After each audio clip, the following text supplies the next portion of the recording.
Situa si yang resolution oba pisili khu tin like တယ်ပေါ့နော်တင်တဲ့အခါမှာကိုကရောင်းနေပစ္စည်းကဈေးကတော့နည်းနည်းကြီးတယ်ပေါ့နော်ကြီးတဲ့အခါမှာ customer တွေကလာပြီးပြောမှာပေါ့နော်အမရဲ့ပစ္စည်းလေးကဈေးကြီးလိုက်တာဆိုလို့ရှိရင်ကိုကမကြည့်ပါဘူးမပစ္စည်းကမကြည့်ပါဘူးဈေးမကြည့်ပါဘူးဆိုပြီးတော့ customer နဲ့တွားပြီးတော့ပြန်ပြီးမနေနဲ့ဘာလို့လဲဆိုတော့ customer နဲ့ပြန်ပြီးနေလို့ရှိရင်တင်တို့မှာအရာပေးလို့ရမှာမဟုတ်ပါဘူးကျတို့ကရှင်းပြရမယ်ပေါ့နော်ဒီပစ္စည်းလေးရတော့ပေါ့နော်ဒီပစ္စည်းလေးရတော့ပေါ့နော်ဒီပစ္စည်းလေးရတော့ပေါ့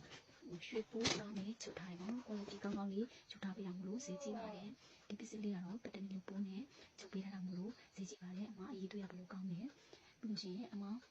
တော့တဲ့ခါမှာလည်းဘလို့ထိရောက်မှုရှိလဲဆိုတာကို customer ကိုရှင်းရှင်းလင်းလင်းနဲ့ကိုကရှင်းပြရမယ် online မှာကိုကလုပ်လို့ရကိုမျက်နှာကိုလည်းသူမြင်ရမှာသူမျက်နှာကိုလည်းကိုမြင်ရမှာအဓိကတော့စကားချိုးဖို့တော့စကားပြောတာကိုကအဆင်ပြေချိုးဝေးဖို့အရေးကြီးတယ်ဒီအချက်တွေကိုပြန်လိုက်မှတင်ကကိုရှိကိုမေးလာတဲ့ customer ကိုလွယ်လွယ်ကူကူနဲ့အရင်ပေးနိုင်မှာဖြစ်ပါတယ်။ဒီမှာကတော့ small surprise business လုပ်နေတယ်။လာဒီပါအားလုံးကိုကျေးဇူးတင်ပါတယ်။